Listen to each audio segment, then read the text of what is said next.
Mesdames et messieurs, chers amis, je me trouve tout à fait à l'aise parce que il y a beaucoup de souvenirs qui reviennent.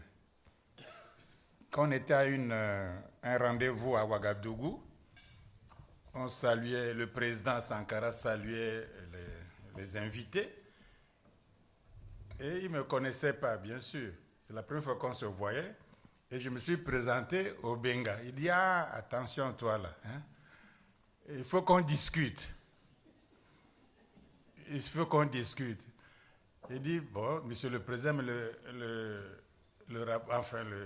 calendrier est très serré. Il dit, non, il faut qu'on discute, même demain, qu'on va poser les rails du chemin de fer, on va discuter. Bon, arrivé, on a posé les rails au chemin de fer pour aller vers Ouagadougou, vers la Côte d'Ivoire. J'ai dit, mais on n'est pas des ingénieurs, comment on va poser les chemins de fer là où le train va passer? Il dit, ça ira, il faut la créativité africaine.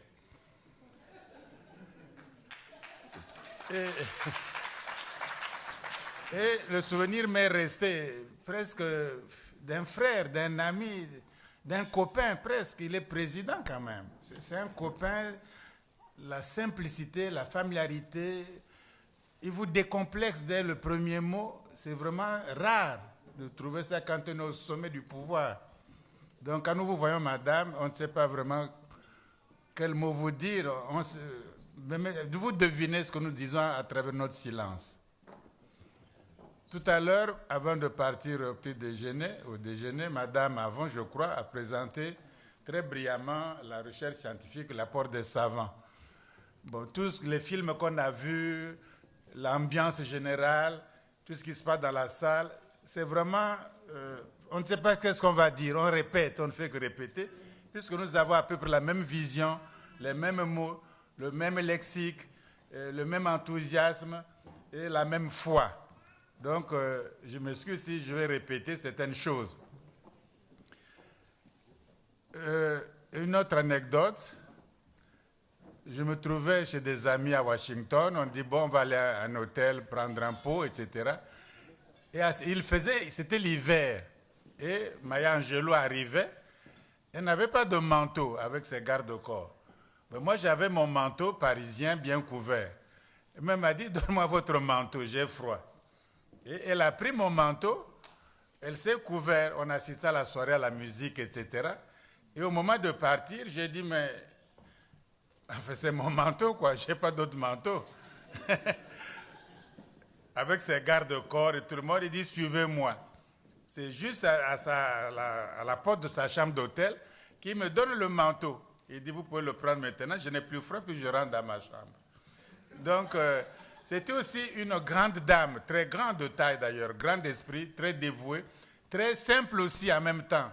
Ça vous donne vraiment une simplicité des grands hommes de l'ambiance. La même simplicité que je trouvais chez Cheikh Anta Diop, qui était plus âgé que moi, qui connaissait 1000 fois plus que moi.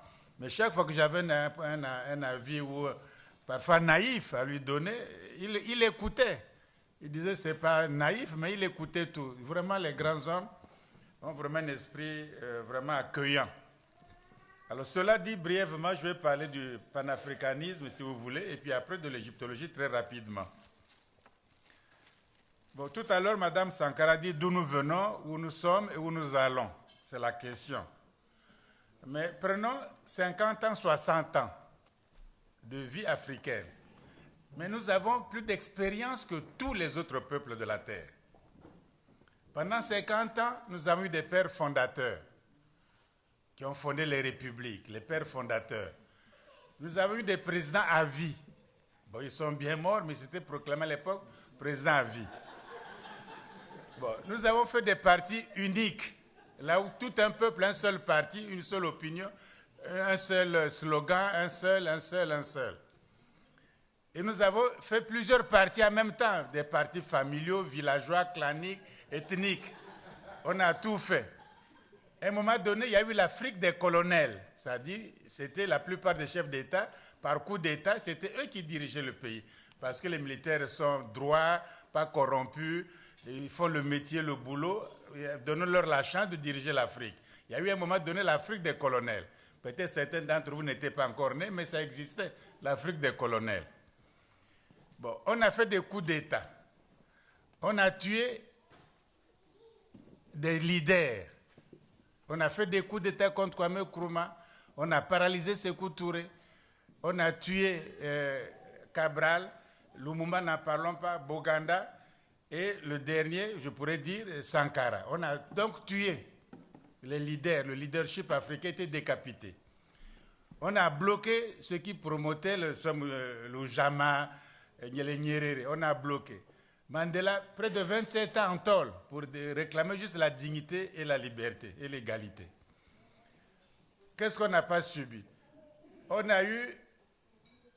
a chanté la gloire des chefs d'État africains par la mobilisation populaire de ce qu'on appelait autrefois les groupes d'animation. Donc quand le chef d'État passait, tout le peuple dansait pour lui. Ça s'appelait groupe d'animation. Bon, la Banque mondiale est venue. On a fait des projets. Le Fonds monétaire international est venu. On nous a donné soi-disant l'argent, puisqu'on est endetté, même très endetté, ce qui suppose qu'on a eu l'argent. Enfin bref, on a jeté des déchets toxiques, même nucléaires, sur le littoral du golfe de Guinée. Les gens en sont morts, mais ce sont les déchets de Côte d'Ivoire, ce sont les déchets d'Abidjan, et non les déchets de la Hollande qui les a envoyés. Donc, qu'est-ce qu'on n'a pas fait? Il y a eu des mouvements des jeunes, les femmes se sont mobilisées, les syndicats étaient très forts, les syndicats de la classe ouvrière étaient très forts. On a fait beaucoup d'expériences. Pendant 50 à 60 ans, on a presque tout fait. Presque tout fait. Et l'Afrique n'avance pas. Et l'Afrique est endettée, très endettée. Et l'Afrique est pauvre. On a vécu de slogans, objectif 80, santé pour tous, maintenant c'est développement durable, c'est l'émergence, on ne sait pas comment on va émerger, mais enfin c'est l'émergence. Bref, il y a quelque chose, c'est comme un continent qui a fait toutes les expériences. Les autres n'en ont pas fait tant. On a connu tous les systèmes. De président à vie, président tout seul, présidentiel, président avec un premier ministre, président avec même 2, 3 vice-présidents.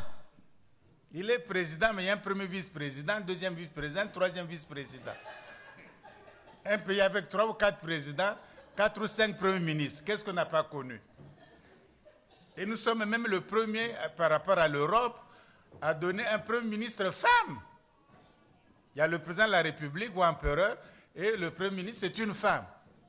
On a nommé, avant même la France, avant que le président Mitterrand nous nomme Edith Cresson Premier ministre, l'Afrique avait déjà nommé une dame Premier ministre, en RCA. Qu'est-ce qu'on n'a pas fait comme expérience? Les coups d'État, les guerres civiles, les conférences nationales. On a tout fait. Et ça n'avance pas. Les États sont fragiles. On tue quand on veut. On envoie la CPI quand on veut. On répand les maladies quand on veut. On mange des poulets dont on ne connaît jamais les cuisses. On voit que les cuisses. Oui, on ne sait pas d'où viennent ces poulets. Donc même pour la santé des gens, la santé, la sécurité alimentaire n'est pas assurée. Alors qu'un continent qui a des lacs, des fleuves, des cours d'eau, qui peut faire des choses extraordinaires. Mais il y a un problème, les schémas qu'on fait sont des mauvais schémas. On ne peut pas les continuer encore. Rien que ça. Mais on va aller où maintenant? Qu'est-ce qu'on fait? Une conférence nationale encore? Bon, on va faire quoi? Libérer qui est encore en prison? Oui, comment on va faire maintenant? Il n'y a aucun schéma. Tous les schémas sont usés, ça nous... Or, aujourd'hui, dans le monde tel qu'il l'Europe ou l'humanité est conduite par l'Europe, les puissants, il faut être fort, puissant. Si vous êtes fragile, vous êtes ami ou quoi, ça ne compte pas. On vous écrase quand il le faut. L'Europe ne tolère pas la fragilité. L'Europe ne tolère pas l'impuissance. L'Europe ne tolère pas, n'aime pas la faiblesse. Ils appelaient autrefois les chinoiseries. Aucun Européen ne dit maintenant les chinoiseries. Parce que la Chine est forte, puissante, et on dit discutons affaires. Discutons les affaires. On ne dit plus les chinoiseries qui mangeaient un bol de riz par heure, qui étaient le tiers-monde, qui étaient des vauriens, des bibelots. On ne dit plus les chinoiseries. Parce qu'ils sont forts. Il n'y a pas d'amitié. Il n'y a pas de partenaire. Ça n'existe nulle part. Or, l'Afrique fait le NEPAD par des partenaires. Mais enfin, quel est le partenaire de l'Allemagne même? Ils font tout seuls. Quel est le partenaire de la France? Quel est le partenaire de l'Angleterre? Quel est le partenaire des États-Unis? Ou quel est le partenaire des Chinois? Mais l'Afrique dit que j'ai un projet, il faut que les bailleurs de fonds et les partenaires. Quel est le bailleur de fonds de la France? Ils sont déficitaires depuis au moins 30 ans. Ils ne sont pas aidés. Quel est le bailleur de fonds de l'Allemagne? Là où ils croisent les bras, ils ont des projets, et puis un bailleur de fonds, est-ce italien ou grec qui viendrait les financer? C'est la Grèce qui viendrait financer l'Allemagne? Mais l'Afrique croit encore à des mythologies comme ça, les bailleurs de fonds, les partenaires, ça n'existe pas. On a fait tous les schémas. Nous avons fait tous les schémas. Moi, je ne vois pas quel schéma qu'on peut faire encore. Une conférence nationale, un parti unique, on a tout fait déjà. Et ça ne marche pas. Les pays sont de plus en plus désorientés. Il faut donc changer carrément de perspective, carrément de changement. Créer un parti, que le Congrès devienne un parti politique, et vous nommez Mme Sankara chef du parti, et puis on dirige le pays.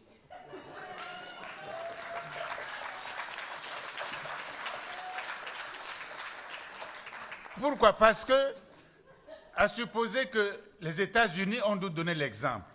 Quand on attend, on dit que Simon Bolivar, en Amérique du Sud, dit que nous sommes tous espagnols, en tout cas on parle espagnol, à part le Brésil, mais ils comprennent, on est tous espagnols, on parle chrétien, on est ceci, unissons-nous, hein, faisons des États-Unis aussi de l'Amérique du Sud. On est même plus riche, la forêt, les mines et tout, on est plus puissant même. Les gens ont refusé pour telle raison. Mais où ils en sont?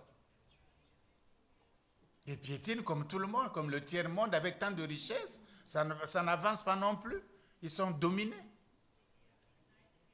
Ceux qui ont fait les États-Unis à Philadelphie, le plus vieux, c'était Benjamin Franklin, il avait 80 ans.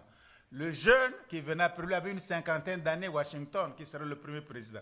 Les autres, les techniciens, les autres leaders là, avaient 30 ans, 33 ans. Madison, Hamilton, l'avocat de New York, avait 30 ans. Madison, qui serait le 4e président américain, il avait 33 ans à l'époque. Ce sont des jeunes qui ont fait les États-Unis. Ils ont décidé, faisons les États-Unis d'Amérique, faisons. Qui a tort? Est-ce que c'est le bon moment? Est-ce qu'on est corrompu? Faisons. Pas trop de problèmes, il n'y a pas de perfection ici-bas. Faisons ça, on sera une puissance. Après, on verra. Les autres ont refusé. Demandez à la Géorgie qui avait refusé, à la Floride qui avait refusé, qu'ils demandent leur indépendance maintenant. Ils vont accepter? Hein? La Géorgie va demander son indépendance, quitter les États-Unis d'Amérique. La Floride va quitter parce qu'ils ne voulaient pas être ensemble. Mais qu'ils quittent maintenant, ils vont accepter? Ils ne peuvent pas accepter parce qu'on a créé une puissance. Si vous créez les États-Unis d'Afrique, vous n'allez plus faire un petit barrage ici, un petit truc là. C'est des grands projets de développement. Vous allez faire un grand élevage pour nourrir nous-mêmes notre population. De Dakar, de la Mauritanie jusqu'à Namibie. Vous faites des compagnies de pêcherie. Nous avons des requins, des baleines, de la sardine, de tous les poissons du monde que les pétroliers sont en train de tuer maintenant. L'élevage. Il y a des plaines, on peut fertiliser le Sahara, c'est des grands projets coûteux, mais on fait. Le Sahara, le Canaries deviennent fertiles encore. On crée des grandes universités de technologie, de sciences, etc., de grands espaces. On maîtrise le nucléaire. Si vous êtes faible, vous êtes écrasé. Donc, par précaution, on fait ça. On fait des grands projets. Il y a les élites intellectuelles africaines, il y a des juristes, il y a des médecins, des vétérinaires, des ingénieurs, des gens compétents dans tous les domaines, dans le tourisme, dans le commerce, dans l'esthétique, dans la musique, la chanson. On devient une grande puissance. Ça change tous les schémas, tout le monde y gagne. Même les présidents à vie, mais ils ne seront plus là, mais enfin, ils gagneraient aussi. Parce que le tapis rouge, ils ont eu, ça ne leur a rien donné. L'argent compte en Suisse, vous n'en bénéficiez même pas. Quand vous êtes mort, la Suisse bloque les comptes. Même votre veuve, vos enfants n'ont pas droit à cet argent-là. À quoi ça sert? Ça ne sert à rien du tout. Pendant que vous êtes là, vous vous protégez avec des MiG, avec des tout. Mais après, quand vous quittez le pouvoir, c'est comme un petit chien qui va en fuyant. Donc ça ne sert même pas d'accumuler tant de richesses pour vous ou tant de défense militaire pour vous. Puis ça ne se protégera même pas. Les schémas là sont vieux. On n'accuse personne. La jeunesse doit réfléchir sur d'autres schémas. Prendre les décisions qu'il faut. Ça ne sera pas nous, d'autres qui viendront, vont améliorer, vont changer. Mais on a loupé, on a fait l'Union africaine. L'Organisation de l'unité africaine, l'OUA. Ou l'Union africaine maintenant. Mais c'est une structure même contre l'Afrique. Quand on tue un chef d'État africain qui a un exercice de l'Union en question, mais l'Union se tait, ne dit pas mot. Puisque Bruxelles finance. Il dit, je vous paye les loyers, les fonctionnaires, les Africains même ne cotisent pas. Bon, taisez-vous. Est-ce qu'on peut se développer? Est-ce que cette union peut représenter l'Afrique vraiment? Quand c'est financé par Bruxelles. Celui qui donne l'argent dicte sa politique. Il ne faut pas parler de ça, il ne faut pas parler de ça, il ne faut pas parler de ça. Il ne faut pas parler de Mugabe, c'est un démon. Il ne faut pas parler de Sankara, c'est comme ça. Il ne faut pas parler d'un tel, il ne faut pas parler d'un tel. Moi, on parle de quoi alors?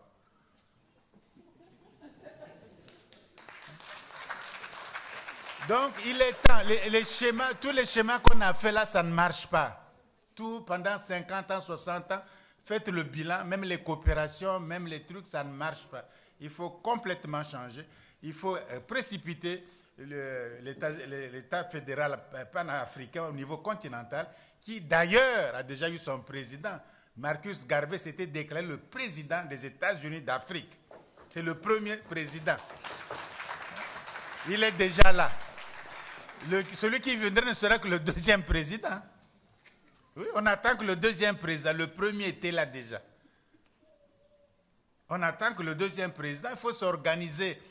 Il y a des responsabilités historiques à prendre, comme a dit Fanon. Vous voyez votre mission. Mais toutes les missions, déjà, les aînés ont fait ça. Ils ont fait ce qu'ils ont pu. On va répéter leur mission. Notre mission de la jeunesse actuelle, c'est de créer une nouvelle condition, que l'Afrique soit forte et puissante. Si l'Afrique est faible, pas puissante, on a beau faire, soit disant les mondialisations, les BRICS, soit la mondialisation des choses comme... Mais la mondialisation, c'est un conflit d'intérêts économiques, commerciaux. On ne commerce pas, on n'est pas fort, on pille toutes les richesses. Le pétrole, le bois, les poissons, les ceci, on pille tout. Alors vous allez faire quelle mondialisation? Oh, le village planétaire, je veux bien, mais quel est le chef du village en question? Vous êtes toujours servant dans ce village, soi-disant village planétaire. Mais un village a toujours un chef. Vous êtes le chef de ce village planétaire? Non. Alors vous êtes bon à quoi? On est drogué par des mots. Mais émergent, c'est quoi exactement? Comment sera? Non, on dit, bon, écoutez, d'ici 25 ans, bon, on verra bien. On ne planifie rien, on ne fait rien. Il faut qu'on finisse. C'est presque de l'escroquerie politique. Donc, en attendant, là où on a, si on peut faire, il faut faire des grands projets panafricains. Voilà pourquoi j'essaie de convaincre les hautes autorités politiques de mon pays pour créer, je dirais même la plus grande université du continent africain. Il y a l'espace, il y a l'argent, il y a la jeunesse, mais créer leur grande université. Là, on enseigne de tout, depuis la cuisine jusqu'à l'espace. On peut faire au moins ça. On peut faire au moins ça.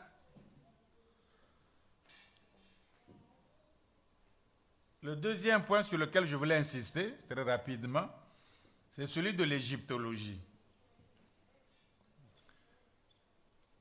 Alors, l'égyptologie, c'est, au fond, c'est une spécialité de l'histoire. C'est-à-dire, c'est étudier l'histoire ancienne de l'Égypte pharaonique. Et cette Égypte pharaonique a duré à peu près 35 siècles de vie nationale. 35 siècles. Si vous comptez la France, depuis Clovis jusqu'à François Hollande, il y a combien de siècles?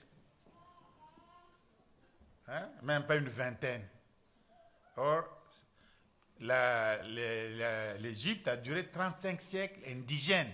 Les pharaons indigènes, locaux, nationaux, ont dirigé le pays pendant 35 siècles environ. Alors, ce royaume africain était localisé le long de la basse vallée du Nil, en Afrique orientale, nord-est. Et le Nil, débouchant tombant dans la Méditerranée, donc le long de la basse vallée du Nil, la haute vallée étant la Nubie, etc. Donc géographiquement, c'est une contrée africaine, géographiquement. Or déjà géographiquement, on vous enlève ça, on dit c'est le Proche-Orient. Mais le Proche-Orient, quelle est sa localisation géographique? On ne sait pas trop.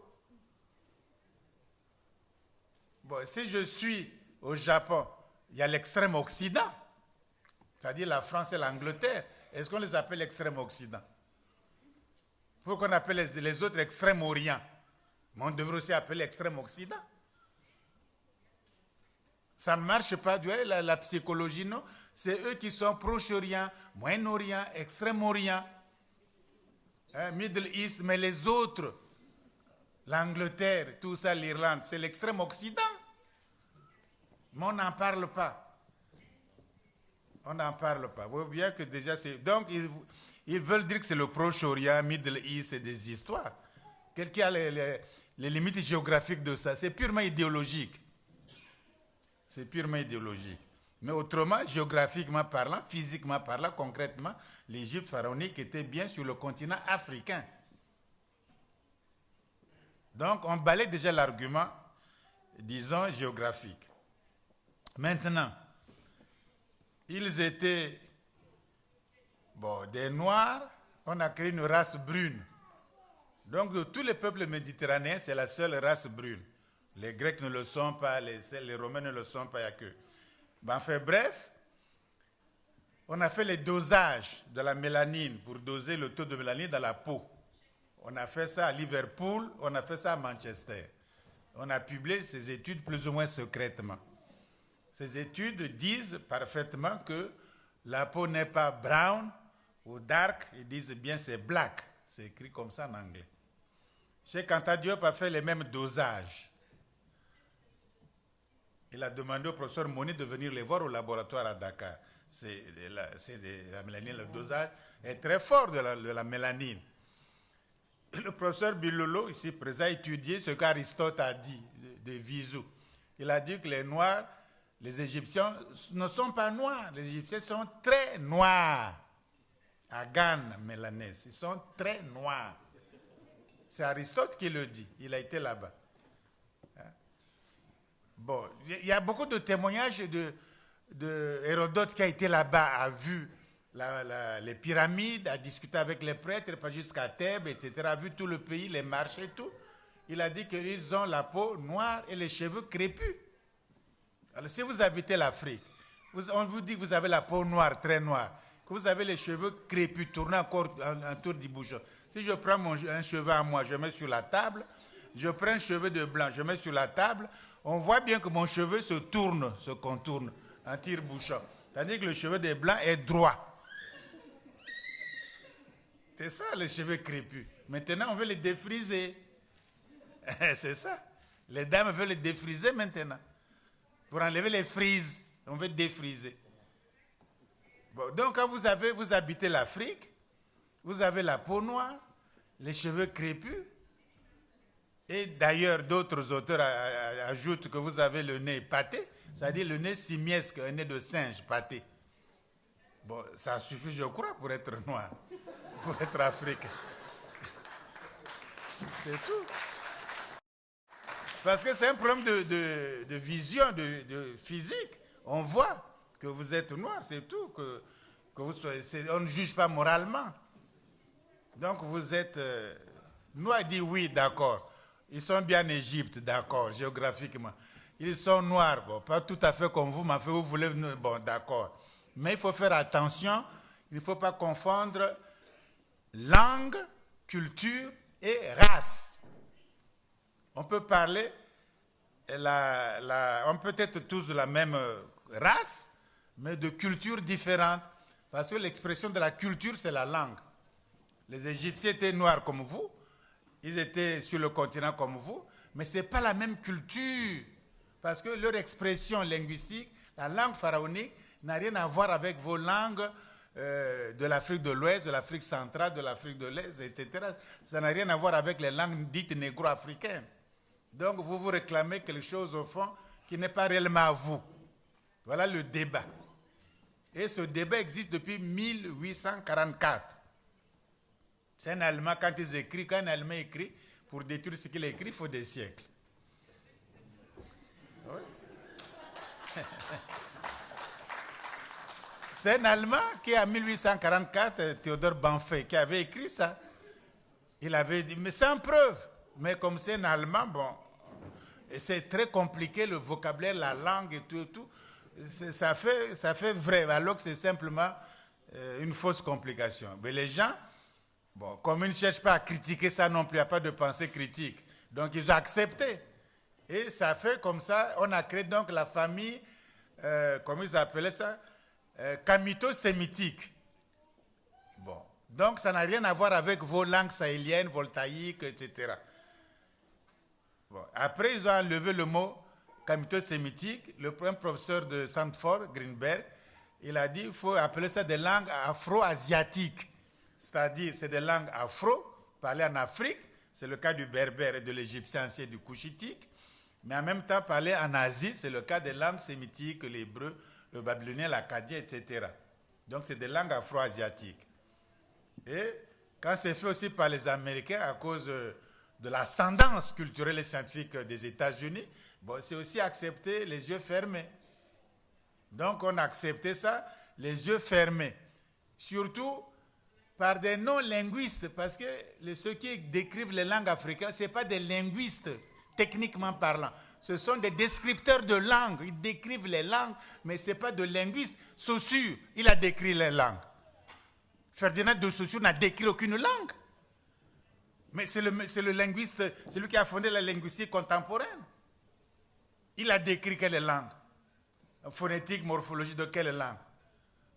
D'aucune langue. Mais il est le fondateur de la linguistique moderne. Parce que il faut penser ces choses-là. La description d'un enfant, après 3 semaines de trimestre à l'université, il peut décrire n'importe quelle langue. C'est la pure technique, ce n'est pas des linguistes. C'est des descripteurs de langue. Ils sont imposés comme linguistes sur le Wolof, le ceci, le Germanco, des choses comme ça. Ce n'est pas des linguistes. Ce sont des descripteurs de langue. Ils ne peuvent pas mener le débat scientifique. Moi, j'ai la chance d'aller à l'école de Saussure, là où on apprend qu'est-ce que la linguistique réellement, et puis la chance d'avoir le professeur Benveniste, il a décrit quelle langue. Il a fait la comparaison. Alors, on apprend techniquement. Au fond, même, je ne comprenais pas. Ils m'ont bien expliqué que ça se fait comme ça, comme ça. Alors, maintenant, c'était le débat qui restait. On a fait une grande conférence à Barcelone. Une grande conférence. Là où le professeur Bilolo était là. Et on m'a confronté avec un professeur linguiste, descripteur aussi d'ailleurs, de Los Angeles, UCLA. Il travaille avec les ordinateurs. Elle avait 3 ordinateurs, il projette. Il a mis 1000 mots dans un ordinateur égyptien. Dans un autre ordinateur, 1000 mots de langue sémitique, acadien, babylonien. Et il demande à l'ordinateur, donne-moi les racines communes. Bon, l'ordinateur fait le boulot, trouve ça, ça marche. Ça, quand ça ne marche pas, il dit blank. Il laisse blanc, blanc, blanc, blanc. Quand ça marche, il dit OK.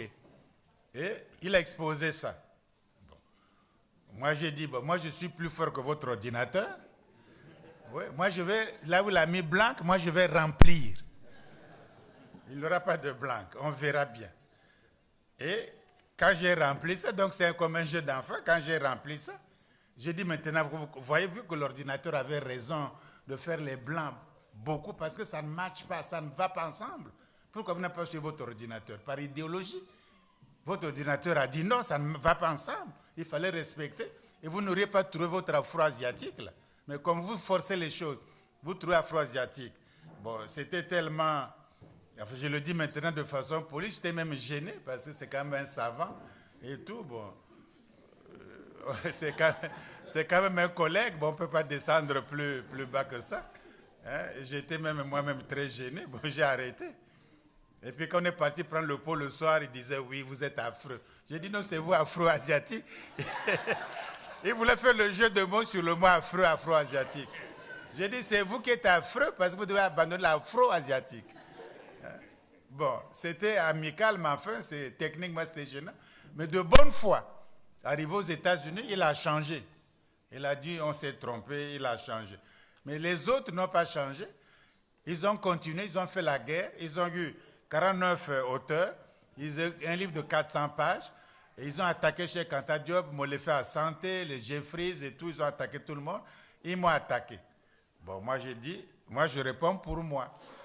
Cheikh est mort, je réponds aussi pour lui. Je réponds pour nous deux. Voilà. Alors, c'était même... lisez les livres. Enfin, même leur dame l'on disait, ce n'est plus des singes au bord de la Seine. Hein, c'est des gens, il faut les respecter. Même c'était pénible à dire. Parce qu'en fait, ils ne connaissent pas.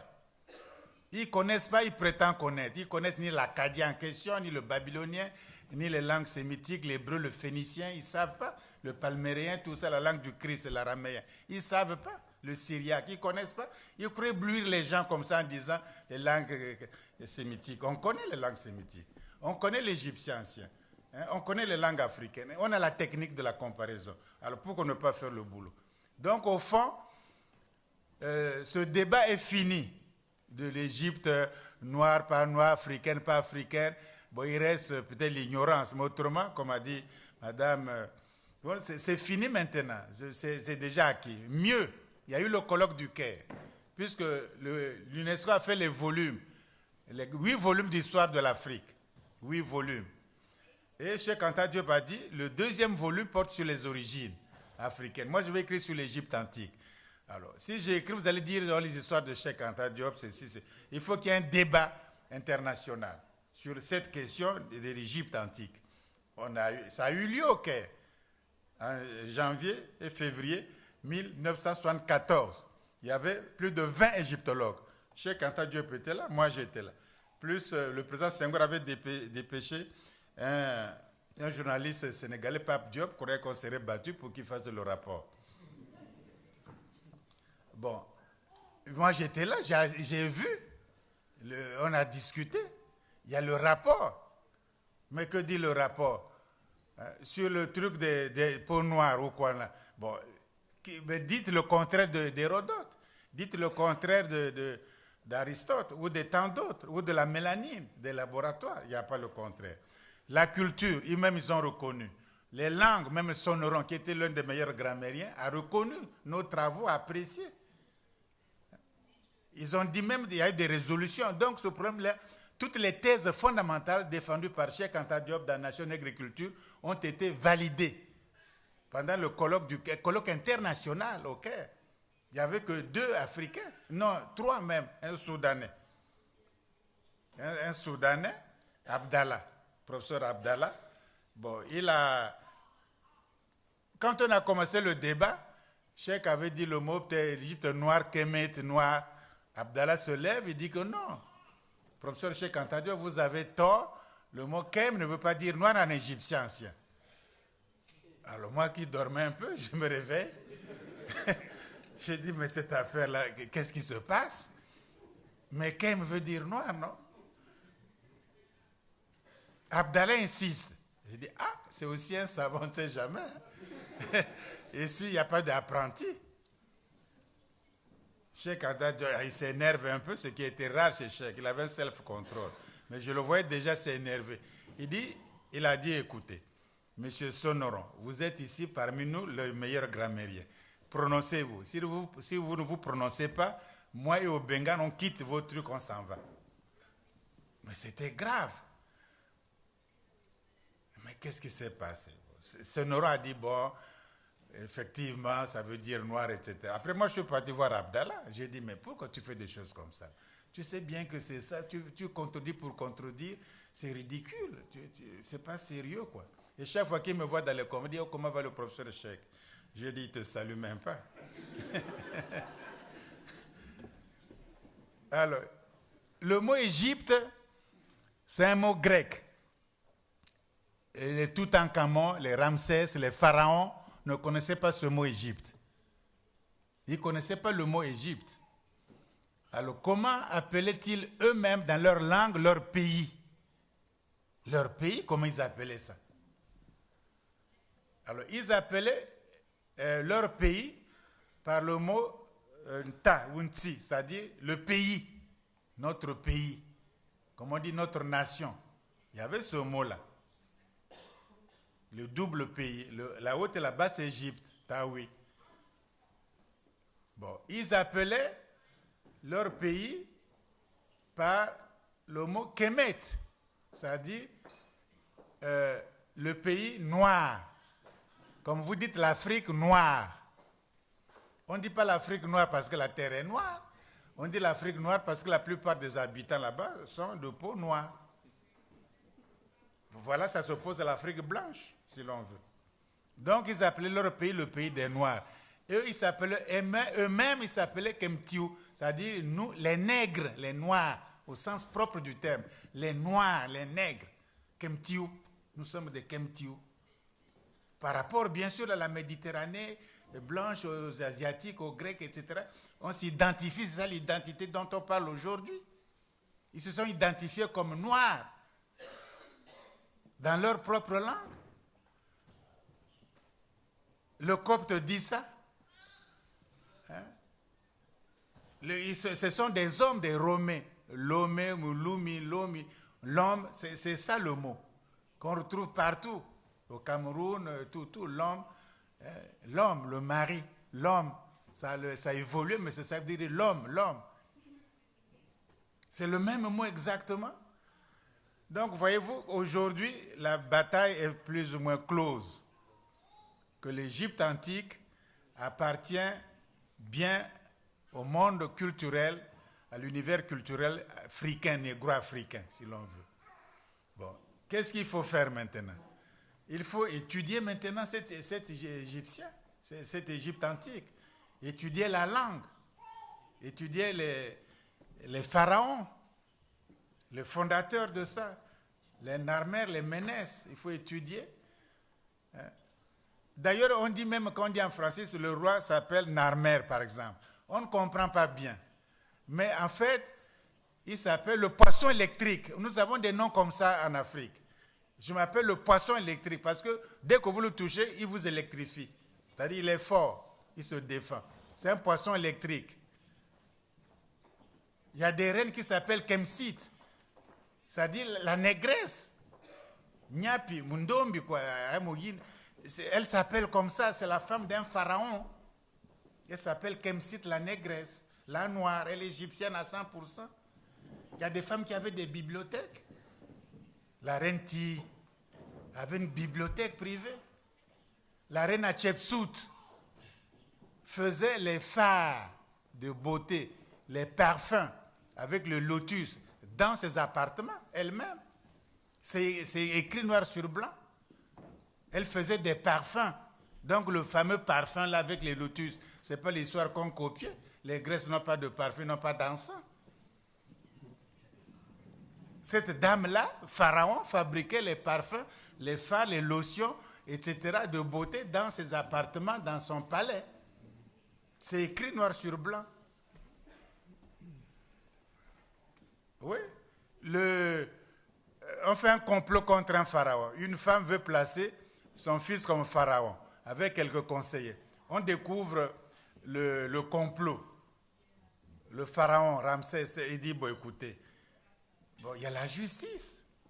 Allez à la justice, au tribunal, juger ces gens. Le pharaon, il pouvait dire non, ils m'ont voulu faire les condamner. Non. Il a dit, mettez-les, que la justice se prononce. Ce sont mes conseillers qui ont fait ça, un tel, et pourtant on est ensemble. Bon, faites la justice. D'autres par honte, au moins un ou deux se sont pendus eux-mêmes, par honte. Mais la justice a eu cours, il n'était pas intervenu. Que la justice ait lieu. Dans l'Égypte antique, il n'y a pas de prison d'État. Socrate est mort en prison d'État. On lui a donné la ciguë, on l'a condamné à mort par vote démocratique. Les 11 ont voté, un vote d'ailleurs pas très majoritaire, et il a été quand même condamné à boire la ciguë parce qu'il corrompt la jeunesse et il ne respecte pas les dieux de la cité. Il a été condamné pour ça, à mort, peine capitale, en prison d'État, à boire la ciguë. Il n'y avait pas encore les chaises électriques, donc on donnait la ciguë. Mais en Égypte, il n'y a pas une prison d'État, privation de liberté d'État. Pourquoi les Égyptiens? Il y a la punition. Tu as volé, tu as fait du mal, on punissait. La punition existe, mais pas la peine capitale ni la prison d'État. Pourquoi? Parce qu'un être humain, il est sacré. Il a d'abord son nom. Son nom est un nom sacré. Tout à l'heure, on a dit que le nom, c'est le destin de quelqu'un. C'est le destin. Il y a en lui son cas, c'est-à-dire un élément spirituel qui le met en connexion avec l'univers entier. Il y a son bas, c'est-à-dire l'espèce de double, son âme. Il y a le shouti, il y a beaucoup d'entités spirituelles dans l'être humain. Il n'y a pas que le corps et l'âme, il y en a beaucoup. Et le mettre en prison, signifie qu'on met aussi ces entités spirituelles en prison. Donc on met le divin en prison. Parce que l'Égypte antique, aujourd'hui nous choisissons entre l'esprit et la matière. On est matérialiste, on est spiritualiste. Entre les deux, l'Occident a tranché entre matière et esprit. La civilisation pharaonique, il combine quelque chose qui est comme matière, quelque chose qui est comme esprit, les deux à la fois. Donc voilà pourquoi on n'arrive pas à faire les pyramides. Rien qu'avec l'esprit, tu ne peux pas. Rien qu'avec la matière, tu ne peux pas. C'est quelque chose qui n'existe pas encore.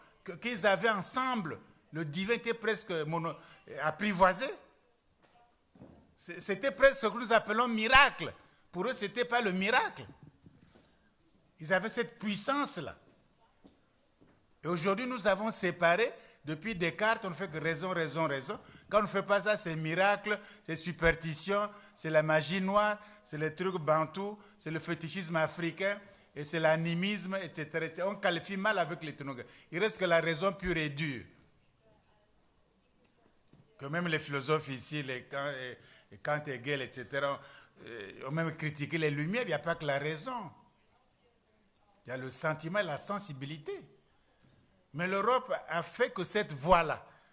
Les autres ont fait aussi cette voie un peu, quelque chose qui n'est pas matière, quelque chose qui n'est pas... Même aujourd'hui, dans le CNR à Genève, on ne voit pas cette matière, mais on voit que la trace qu'elle reste. Quel est ce phénomène-là? C'est plus ou moins spirituel, la matière. Les Égyptiens avaient la connaissance de cette chose-là, qui est matière, esprit à la fois, les deux combinés, que l'Occident a séparés. Et ceux qui avaient étudié ça, à l'Égypte pharaonique, sans être égyptiens ou africains, sont devenus des grands dans l'histoire de l'humanité. C'est Thalès, c'est le fondateur de la science en Occident, en Grèce, pour s'interroger sur l'univers. Il a eu ça là-bas. Eux-mêmes, ils le disent. C'est Pythagore. Parce que pour les Égyptiens, le monde est nombre.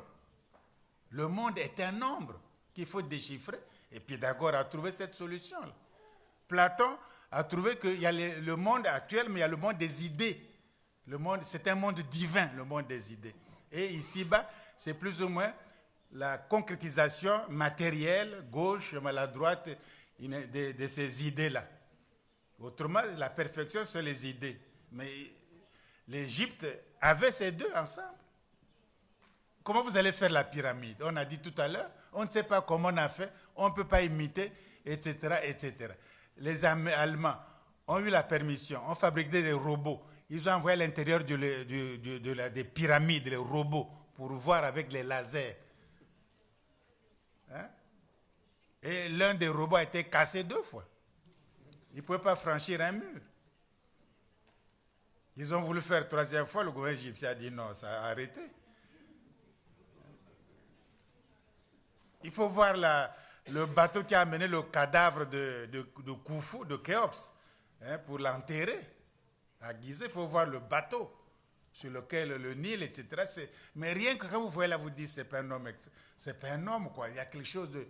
Même il est mort il y a des millénaires, mais il y a quelque chose il y a un environnement terrible. On a, je sais pas, on a peur. Et vous avez la momification.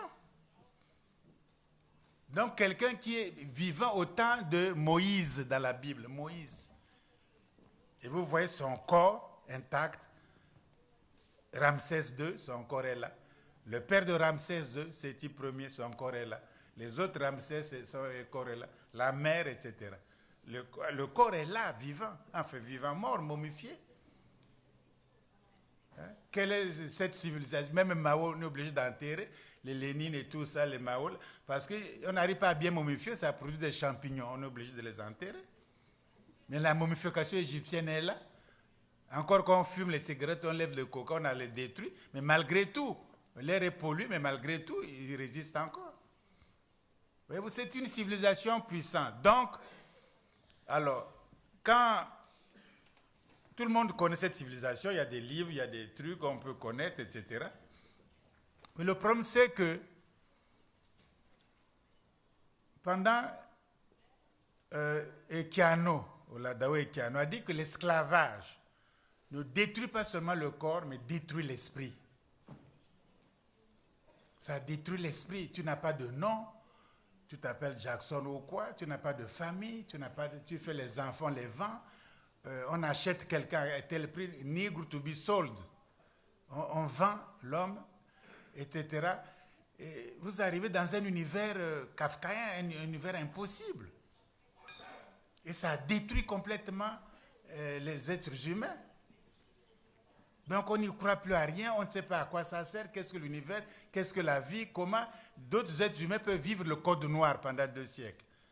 Même si tu es chrétien, on te jette dans le cimetière des païens. Tu as volé, tu es enceinte, on sort dans la Bible ici, puis on regarde comment on pend une femme enceinte. Qu'est-ce qu'elle a fait? Elle n'a rien fait. Ou bien elle a refusé les appels du maître. Elle mérite pendaison. C'est incroyable cette civilisation-là. Donc, alors quand on fait comme ça, là, ça crée chez l'Occident une mauvaise conscience. L'Occident, les Européens ne peuvent pas aimer l'Afrique. Vous avez beau faire. Parce qu'ils ont cultivé des choses, c'est impossible à faire. Ils ne peuvent pas, globalement, ils ne peuvent pas. Il y a le tréfonds, c'est impossible. Et du coup, on vous enlève l'histoire, ce que Cheikh Anta Diop appelle la falsification de l'histoire africaine. Ça a été falsifié. Vous n'avez pas d'histoire, parce que quand même c'est mon esclave. Bon, je dis que les pharaons, c'est lui. Bon, c'est que les pharaons donnaient la civilisation. C'est une contradiction. Donc il faut gommer. Vous n'avez pas d'histoire. C'est nous qui vous donnons tout. Hein, comme on a dit tout à l'heure, l'habillement, tout le gouvernement, l'économie, tout ce qu'il faut, quoi. Autrement, vous-même, vous n'avez rien. C'est grâce à l'Occident que vous êtes venus ceci. La falsification. Parce que plus vous partez, plus vous voyez que cette souffrance même devrait nous blinder. Mais ils ne veulent rien savoir. Voyez-vous, le problème, c'est que un problème... il ne s'agit plus de condamner même l'impérialisme, le colonialisme, etc. Il faut savoir que si vous êtes fort, Si vous êtes puissant, on vous respecte dans ce bas monde-là. Mais si vous êtes faible, vous avez beau faire, vous avez être ami, vous avez beau faire, des conseillers, ils viennent, ils vous font l'Afrique en marche. Quelle Afrique en marche? Tantôt ils disent que l'Afrique a le sida, l'Ebola, tantôt l'Afrique est pauvre, très endettée, ils disent à l'Afrique en marche, ils se moquent des gens. Qu'est-ce qui est en marche en Afrique? Quand ils polluent, tout le golfe de Guinée, le pétrolier pollue tout, depuis Pointe-Noire jusqu'à partout il pollue. Le golfe au Nigeria c'est pollué, le delta. Et ça c'est l'Afrique en marche.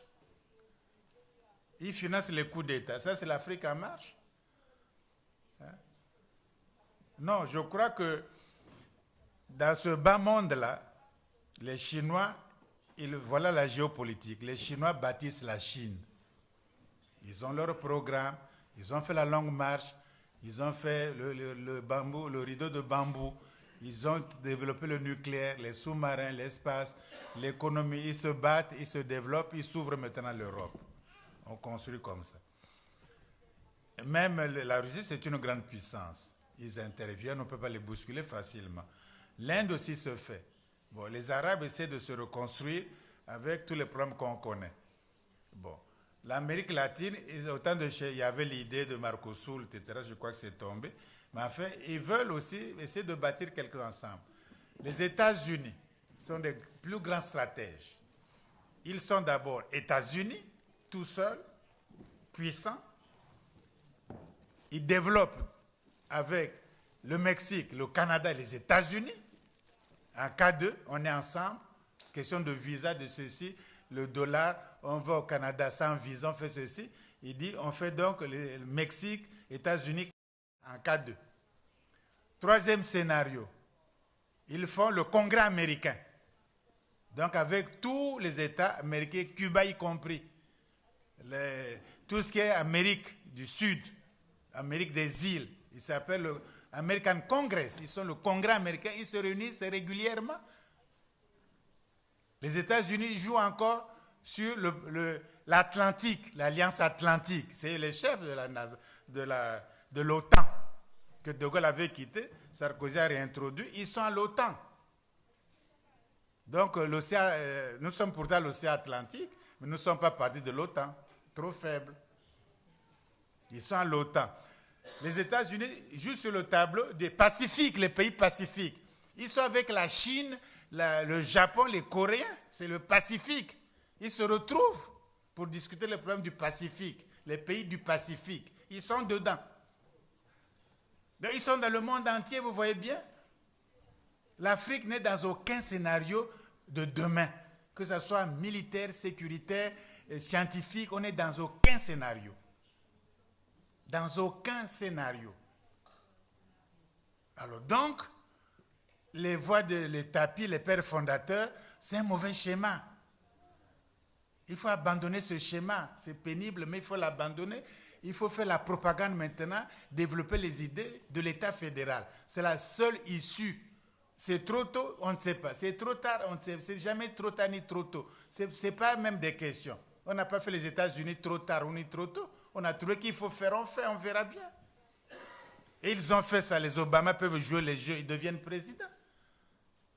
Parce qu'on fait, mais ça ne finira pas avec nous l'Afrique.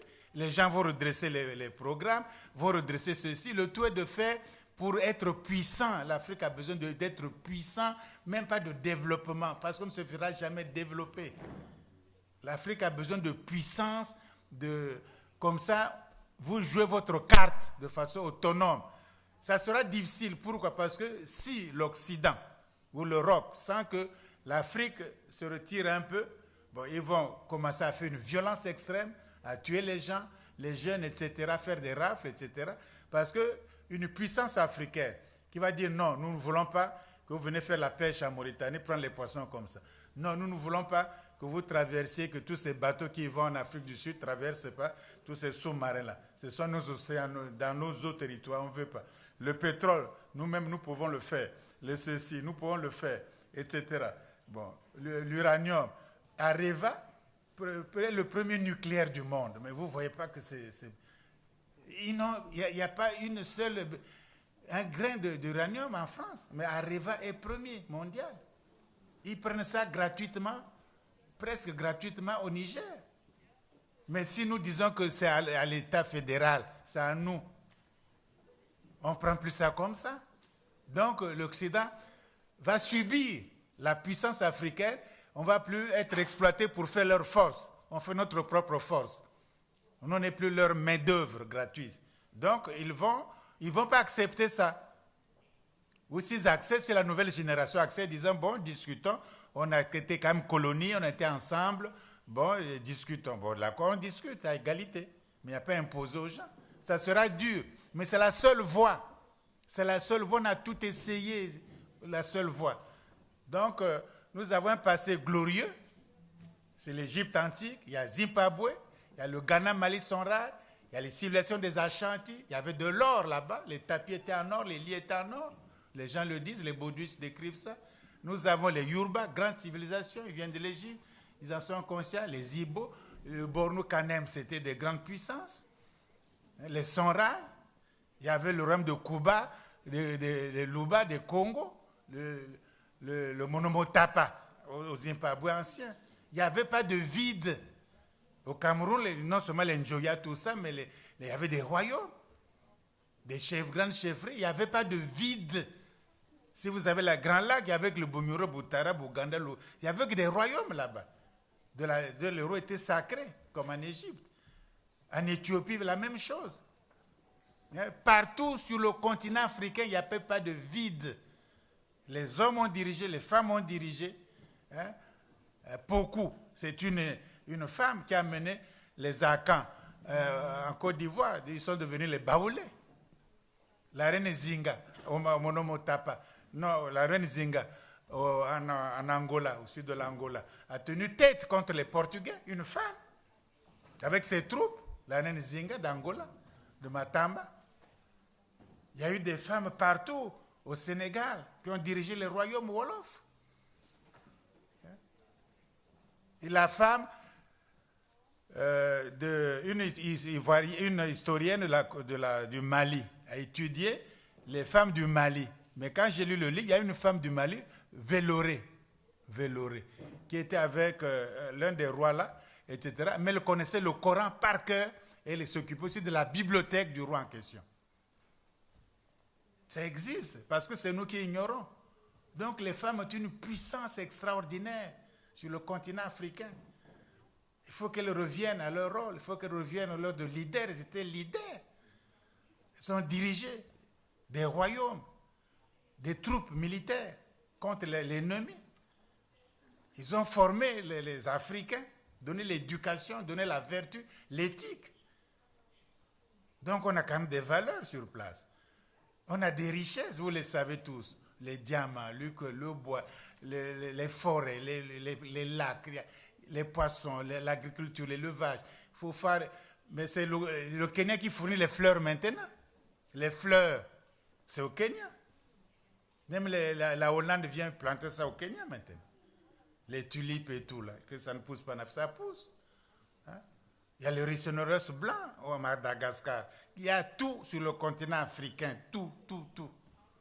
Alors, il suffit maintenant de dire, nous travaillons, ceux qui veulent nous aider, de nous aider à nous émanciper, à faire notre force. Bon, on accepte.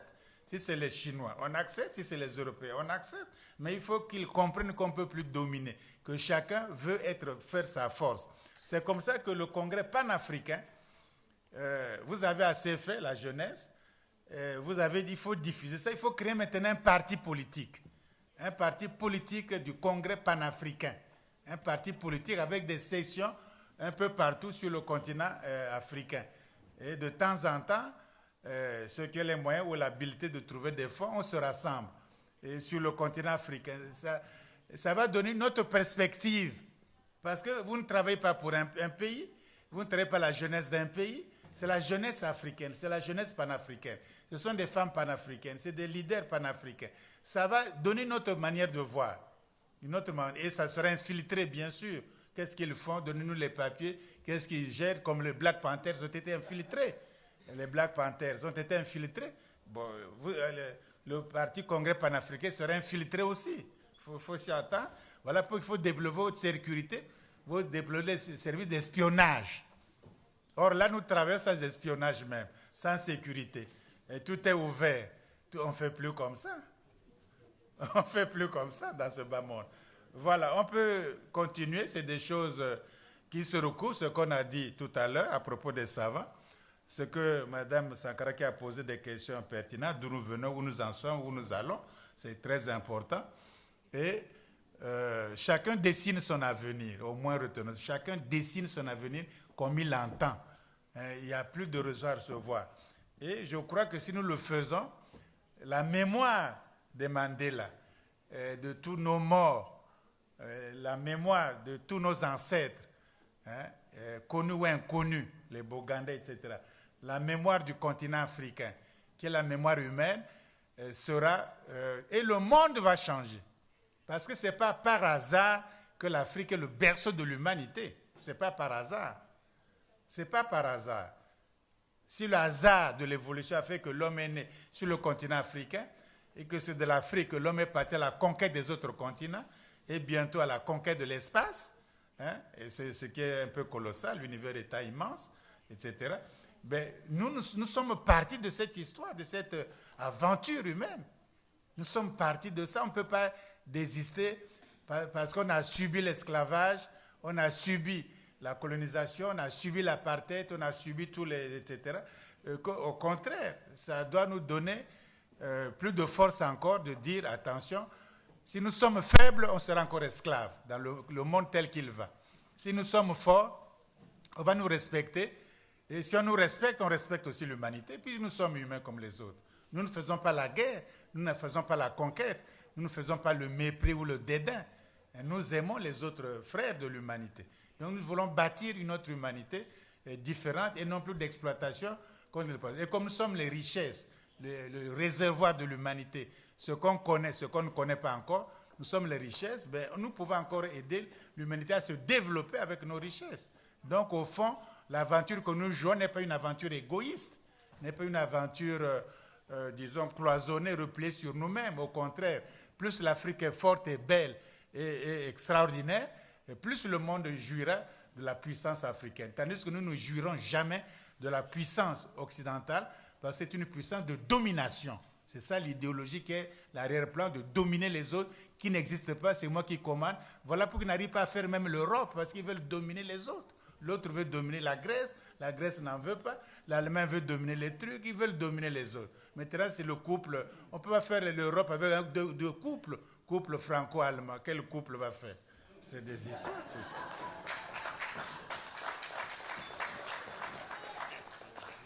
Bon, je laisse les 5 minutes pour le débat.